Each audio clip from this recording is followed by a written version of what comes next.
అందరికీ నమస్కారం. Welcome to our channel. కూటమి ప్రభుత్వం ఆంధ్రప్రదేశ్ రాష్ట్రంలో అధికారంకి వచ్చిన తర్వాత దినదినాభివృద్ధి చెందుతూ ఉంది. దానికి నిదర్శనంగా చంద్రబాబు నాయుడు గారు ఎంతో కష్టపడి ఎన్నో కంపెనీలను ఇప్పటివరకు కూడా దాదాపుగా మీరు గమనించుకుంటే బీపీఎస్ఎల్ లాంటి గొప్ప గొప్ప కంపెనీలు కూడా ఆంధ్ర రాష్ట్రంలో పెట్టుబడి పెట్టడానికి సుముఖత చూపిస్తున్న తరుణంలో జగన్మోహన్ రెడ్డి అదేవిధంగా పేటీఎం బ్యాచ్ ఆంధ్రప్రదేశ్ రాష్ట్ర ప్రతిష్టకి భంగం కలిగించే విధంగా యూట్యూబ్ కావచ్చు, అదేవిధంగా సోషల్ మీడియాలో కొన్ని ఏదైతే వీటికి భంగం కలిగించే విధంగా కొన్ని అసభ్యకరమైన పోస్టులు కూడా పెడతా ఉన్నారు.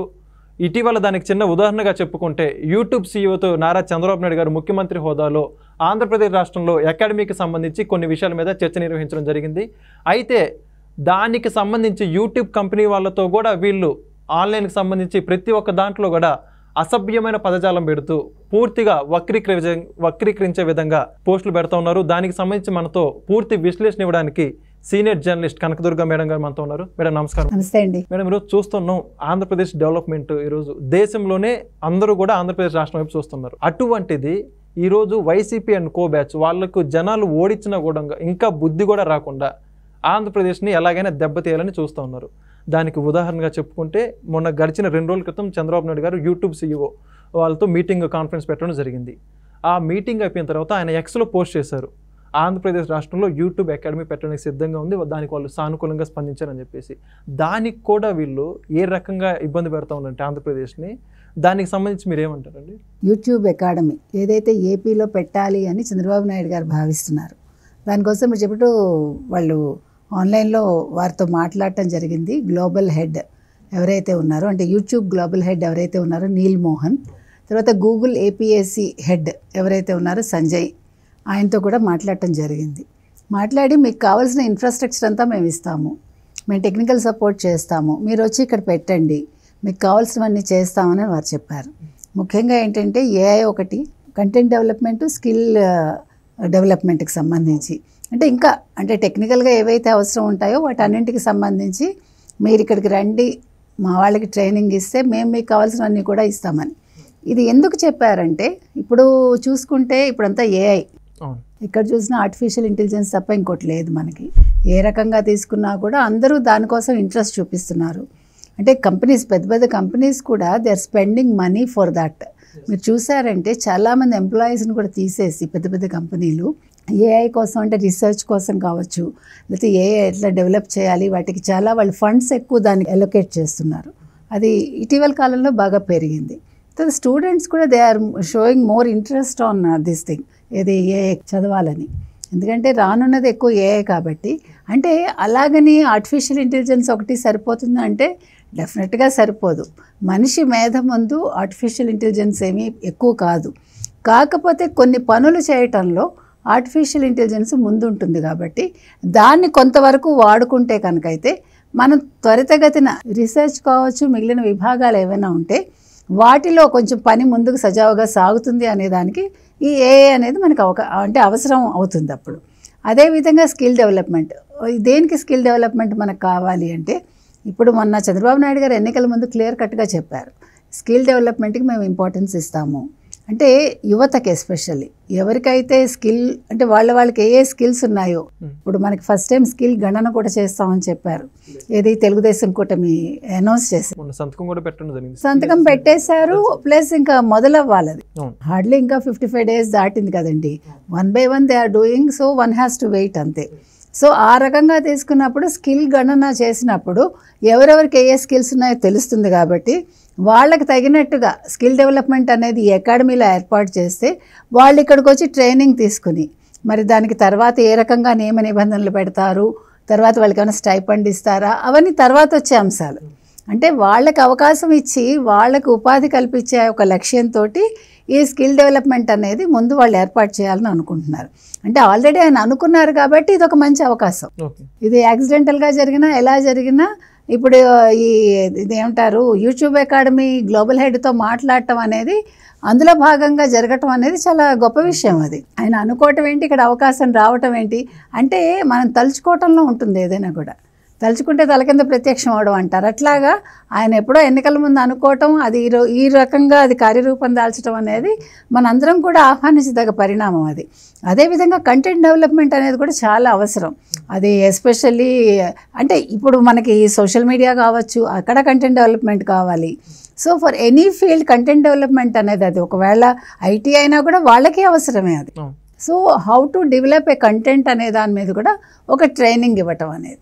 సో ఇలా అన్ని రకాలుగా యువతకి ఏది పనికొస్తుంది, ఏ ఫీల్డ్స్లో వీళ్ళ అవసరం ఉంటుంది చూసి ఆ రకంగా వాళ్ళకి ట్రైనింగ్ ఇవ్వటం వల్ల వాళ్ళకి త్వరితగతిన ఉద్యోగాలు వస్తాయి. సో అప్పుడు రాష్ట్రం అభివృద్ధి పదంలోకి వెళ్ళాలి అంటే వీళ్ళు స్కిల్ ఉన్నప్పుడు, మనకి కంపెనీలు వచ్చినప్పుడు, పరిశ్రమలు ఏర్పడినప్పుడు ఈ రెండు కోయిన్సైడ్ అయ్యి మనకి మన యువత రెడీగా ఉంటారు కాబట్టి వాళ్ళకి ఒక భవిష్యత్తు ఇవ్వటానికి అవుతుంది, కంపెనీ డెవలప్ అవుతుంది, మనకి పెట్టుబడులు వస్తాయి. సో నాట్ ఓన్లీ పెట్టుబడులు, అప్పుడు మనకి దీన్ని ఏమంటారు సంపద సృష్టించబడుతుంది. ఇవన్నీ కూడా ఇంటర్లింక్డ్ కాబట్టి అంటే వీళ్ళు మాట్లాడే వాళ్ళు ఎన్నైనా మాట్లాడతారండి. చేతకాని వాడికి చేవ ఎక్కువ అని, చేయలేనివాడు వాడికి తెలియనివాడు వాడు వాగుతాడు. కానీ అనుభవం ఉన్నవాడు చేయాలనుకున్నవాడు ఇవేం పట్టించుకోరు. సో ఎలా చెయ్యాలి, ఎట్లా లింక్ చేయాలి, సో అది ఏ రకంగా చేస్తే వాళ్ళకి తొందరగా పనులు అవుతాయి, మన రాష్ట్రం ఎలా అభివృద్ధి చెందుతుంది అనేది వీళ్ళు ఆలోచిస్తారు. కర్మ కొద్దీ ఏమైందంటే గత ప్రభుత్వం 5 ఏళ్ళు ఏమీ చేయలేదు వైఎస్ఆర్సీపీ. పోనీ చేయలేదయ్యా, తగలేసావు రాష్ట్రాన్ని, సరే నిన్ను ప్రజలు వద్దనుకున్నారు, నోరు మూసి కూర్చోవచ్చు కదా. అంటే నాకు దక్కనిది నీకు దక్కటం ఏంటి? ఇప్పుడు నాకు ఓ కన్ను పోతే పక్కవాడికి 2 కళ్ళు పోవాలట. ఆ ఇదిలో ఇప్పుడు వైఎస్ఆర్సీపీ వెళ్తోంది. ఇప్పుడు జగన్మోహన్ రెడ్డి ఏమంటున్నాడు, పవన్ కళ్యాణ్ సీఎం అయి ఉంటేట, మొన్న చెప్తున్నాడు మొన్నన పవన్ కళ్యాణ్ సీఎం అయి ఉంటే ఆయన ఆంధ్రప్రదేశ్కి వచ్చేవాడు కాదట, ప్రశ్నించేవాడు కాదట. ఇప్పుడు చంద్రబాబు నాయుడు అయ్యాడు కాబట్టి ఆయన భరించలేకపోతున్నాడు. అంటే ఆయనకి అంత చంద్రబాబు అనే పేరు ఆయనకి అంత భరించలేడు ఆయన. వైఎస్ఆర్ని కూడా భరించలేడు ఆయన. కన్న తండ్రినే భరించలేని వాడు చంద్రబాబుని ఏం భరిస్తాడు ఆయన? కాబట్టి అది ఆ జీన్స్లోనే ఉంది. అది అంటే ఆయనలో అది మ్యానుఫ్యాక్చరింగ్ డిఫెక్ట్ అంటాం చూడండి, అట్లా ఆయన మ్యానుఫ్యాక్చరింగ్ డిఫెక్ట్ పుట్టుకతోటే వచ్చింది ఆయనకి. అంటే అక్కడ చంద్రబాబు నాయుడు అంటున్నారు, మనం అనుకోకర్లా. ఇప్పుడు తల్లిని భరించలేక పంపించేశాడు. నిన్న ఏమంటున్నాడు, మా అమ్మగారే నన్ను నమ్మట్లేదు అంటున్నాడు. నమ్మే విధంగా నువ్వు చేయలేదు, నీ కర్మ అది. కాబట్టి ఇప్పుడు ఇంకొక విషయం ఏంటంటే, ఇప్పుడు ఇన్ని చెప్పుకున్నాం కదండి, ఇప్పుడు అసలైన విషయం ఏమిటంటే మనం ఫస్ట్ నుంచి మొత్తుకుంటున్నదే. ఇప్పుడు ఇన్ని గొడవలు పెడుతున్నాడు కదా ఎవరు జగన్మోహన్ రెడ్డి. ఎందుకు పెడుతున్నాడు? కోర్టు కేసులో ఎందుకు వేస్తున్నాడు? ఒక పక్క నాకు సెక్యూరిటీ లేదంటున్నాడు, ఇంకో పక్క 31 మందిని చంపేశారని చెప్పి ఢిల్లీకి వెళ్ళి అక్కడ పెద్ద ఏదో ధర్నా చేశాడు. తర్వాత వినుకొండ వెళ్ళాడు. వినుకొండ ఎందుకు వెళ్ళాడు? సంబంధమే లేదు. వినుకొండలో చనిపోయిన రషీదు అతని ఫ్రెండే ఒకప్పుడు వైసీపీలోనే ఉన్నాడు. ఇద్దరు ఏదో కక్షలతో కొట్టుకుంటే ఇతను చంపేశాడు అతను. ఎందుకంటే అతని కుటుంబం మీదకి వెళ్ళాడు, ఇతను ఆడవాళ్ళని ఏదో అన్నాడు. ఆ కోపంతో అతను చంపితే దాన్ని రాజకీయం చేసి వైసీపీ కార్యకర్తను చంపేశాడు తెలుగుదేశం అని చెప్పి అక్కడ దాన్ని రాజకీయంగా వాడుకోవాలని చూశాడు. మొన్న చూస్తే సన్షైన్కి వెళ్ళి అక్కడ పెద్దగా మాట్లాడతాడు. ఇవన్నీ చూసుకున్నాక ఇంకోటి ఏంటంటాడంటే ఎక్కడికి వెళ్ళినా కూడా రాజకీయ ఉపన్యాసాలు ఇస్తాడు. అది కర్మ. ఇవన్నీ ఎందుకు చేస్తున్నాడంటే మీరు గమనిస్తే నాకు సెక్యూరిటీ లేదంటాడు. వినుకొండ వెళ్ళేటప్పుడు ఆ కారు దిగిపోవటానికి కూడా అదే రీజన్.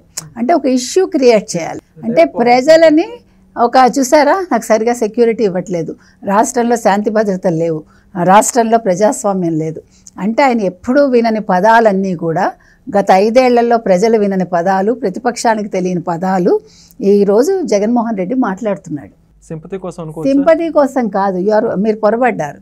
సింపతి ఎలాగా అడుగుతాడు అంటే మొదటి నుంచి ఆయన పెట్టింది రాజకీయాల పేరు అది ఒకటి. కానీ ఇక్కడ అసలు కీలకమైన విషయం ఏంటంటే రాష్ట్రానికి పెట్టుబడులు రాకూడదు, రాష్ట్రం పారిశ్రామికంగా ముందంజ వేయకూడదు, అభివృద్ధి పదంలోకి వెళ్ళకూడదు, చంద్రబాబు నాయుడుకి పేరు రాకూడదు, యువతకి ఉద్యోగాలు రాకూడదు, యువత ఎందుకు కాకుండా పోవాలి, వాళ్ళు మళ్ళా ఓట్లు తనకే వెయ్యాలి. మీకు అర్థమైందా? ఇంత లాంగ్ ఇది అతనిలో ఉందన్నమాట. అంటే ప్రజలు ఇది గుర్తించాలని ఎందుకు చెప్తున్నామంటే వాళ్ళు చదువుకోకుండా అలాగే చిన్న చిన్న తోపుడు బళ్ళు పెట్టుకుని చిన్న చిన్న పనులు చేసుకుంటూ కాయగూరలు అమ్ముకుంటూ పళ్ళు అమ్ముకుంటూ వాళ్ళు అలా బతకాలి, పానీపూరీలు అమ్ముకుంటూ చేపలు పట్టుకుంటూ బతికితే ఈయనకు ఓట్లు వేయాలి. ఈయన 2 బటన్స్ నొక్కితే ఓట్లు వేయాలి వాళ్ళు. ఇప్పుడు బటన్స్ లేవనుకోండి, అందుకని ఇట్లా సెక్యూరిటీ లేదు అని ఈ మాట మీద పడుతున్నాడు. దీనికి తోడు వైసీపీ సానుభూతి పరులు కావచ్చు, వైసీపీ వాళ్ళ సోషల్ మీడియా కావచ్చు, చంద్రబాబు నాయుడు గారు ఇచ్చిన ఒక దీనికి స్టేట్మెంట్కి అంతకుముందు నాస్కామ్ కూడా లోకేష్ గారు ఇచ్చారు కదా, మీరు రండి మా రాష్ట్రానికని, వాళ్ళు నెగిటివ్ కమెంట్స్ పెడుతున్నారు.